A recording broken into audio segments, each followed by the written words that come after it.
افسانہ ذرا نم ہو تو یہ مٹی، مصنفہ جویریہ عزیز۔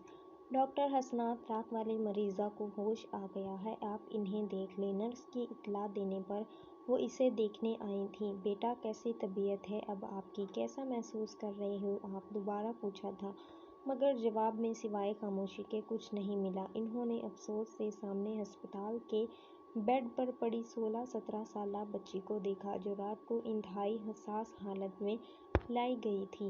بیٹا بولو، بتاؤ نا، حسنات نے دوبارہ نرم لہجے میں کوشش کی۔ اب کی دفعہ رافعہ کی آنکھوں میں آنسو چمکنے لگے۔ آپ میری چھوڑیں نا، جو پوچھنے آئی ہیں وہ بولیں۔ جیسے کہ میں نے خودکشی کی کوشش کیوں کی، یا میں نیند کی ادویات کیوں استعمال کرتی ہوں؟ رافعہ کے سوال کے جواب میں سوال نے ڈاکٹر کو بہت کچھ سمجھا دیا تھا۔ مسٹر اینڈ مسز افضال، میں آپ سے پوچھنا چاہوں گی، کیا آپ کی ماہانہ آمدنی کتنی ہوگی، اور آپ کی پراپرٹی؟ ڈاکٹر کے سوال پر افضل اور رابعہ نے حیرانگی سے دیکھا۔ ارے آپ مجھے انکم ٹیکس افسر مت سمجھیں، میں ڈاکٹر ہی ہوں۔ آپ بظاہر تو مجھے کافی معقول گھرانے سے لگے ہیں۔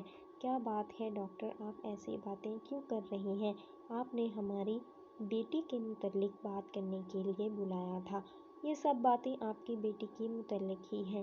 میں جاننا چاہ رہی تھی کہ چھوٹی سی عمر میں اتنا ذہنی دباؤ، اتنی ٹینشن اور بے سکونی۔ میں حیران ہوں یہ دیکھ کے کہ آپ نے اس پر تعلیم کے متعلق اتنا زیادہ پریشر کیوں ڈال رکھا ہے۔ آپ کی بیٹی نیند کی گولیاں گھر سے ہی چرا کر کھا رہی ہے اور آپ کو معلوم ہی نہیں ہے۔ وہ بول رہی ہے وہ سوئی رہنا چاہتی ہے۔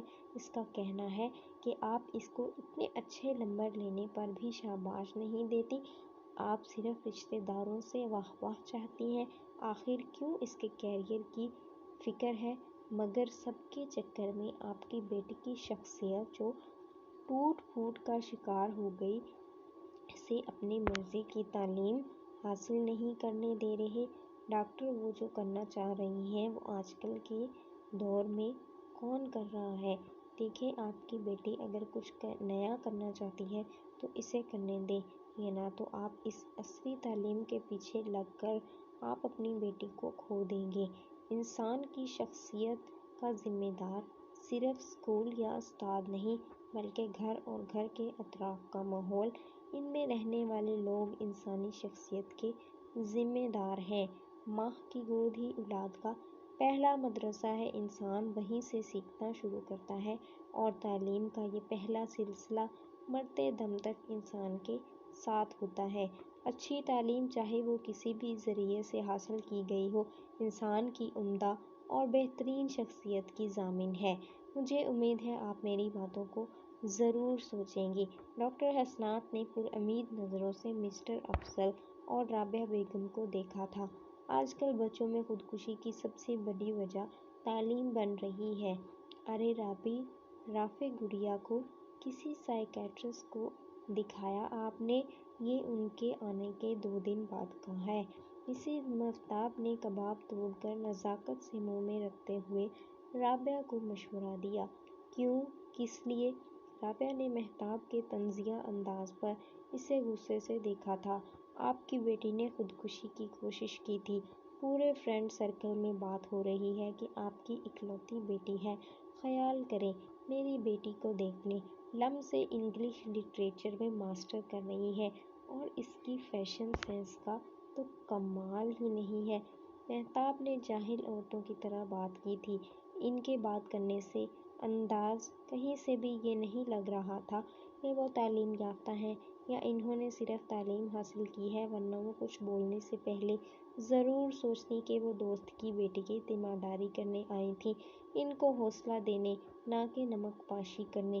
رابعہ بیگم کا دل تو بہت کیا کہ وہ ان کے منہ پر جواب دیں کہ ان کی بیٹی کو شیشن کرنے کے علاوہ کچھ نہیں آتا، اسے گھر کے کسی کام میں دلچسپی نہیں، وہ تعلیم حاصل کرنے نہیں، صرف گھومنے پھرنے یونیورسٹی جاتی ہیں، اور آئے روز اس کے افیئرز کا بھی پتہ چلتا رہتا تھا، مگر پچھلے کچھ دنوں میں لوگوں کے ایسے چہرے دیکھ لیے تھے کہ وہ چپ رہیں۔ رافعہ کو ہسپتال سے گھر آئے 2 دن ہو چکے تھے۔ رابعہ افضل نے اس سے کسی قسم کی بھی پوچھ گچھ نہیں کی۔ رابع کو ہی رات کی نیندیں اڑ گئی تھیں۔ وہ تو بس بچوں کی مہنگے اسکول سے تعلیم دلوانے، اکیڈمی بھیجنے اور ان کی ضروریات کو پورا کرنے کو ہی اپنا فرض سمجھتی رہی۔ بچوں کے آئے دن خودکشی کے واقعات کا بڑھنے کے بعد وہ اور بھی ڈر گئیں۔ پاکستان میں طالب علموں میں خودکشی کا رجحان خطرناک حد تک بڑھ گیا تھا۔ صرف ایک ہفتے میں 3 طالب علموں نے موت کو گلا لگا لیا، جبکہ ایک ہسپتال میں زیر علاج تھا۔ رابعہ نے پیار سے بیٹی کے سر پر ہاتھ پھیرتے ہوئے دیکھا تھا، جو کہ پرسکون نیند میں تھی۔ وہ بہت ہی خوش نصیب تھیں جو انہیں ایسی بیٹی ملی، جسے وہ اپنے بھائیوں کے بیٹوں کی طرح ڈاکٹر بنانا چاہتی تھیں۔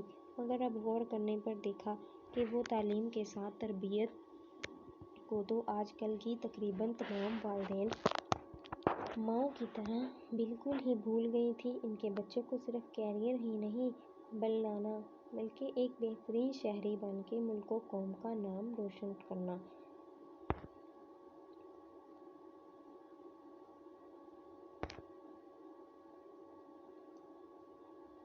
رافعہ تو اپنے دونوں بھائیوں کا بھی خیال کیا کرتی تھی۔ اسکول کالج میں اچھی مقررہ، بچوں کے میگزین میں کہانیاں بھی لکھا کرتی تھی۔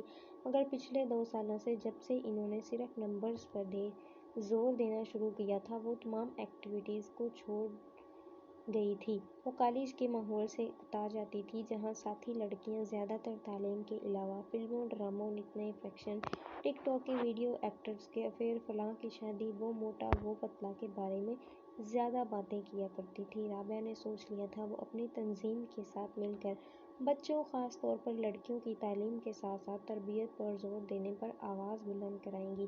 مذہبی، سماجی، اخلاقی، معاشی وغیرہ ترقی کے لیے تعلیم ہی ذمہ دار ہے اور اہم کردار ادا کرتی ہے۔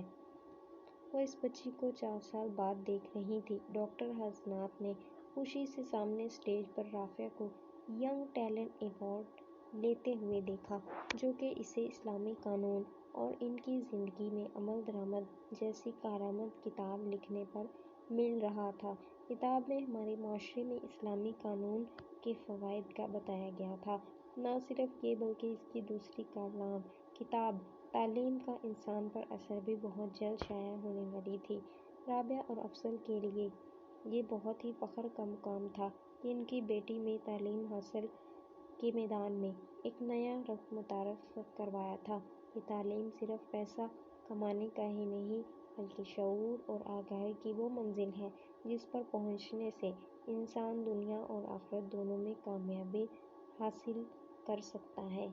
ذرا نم ہو تو یہ مٹی، بڑی زرخیز ہے ساقی۔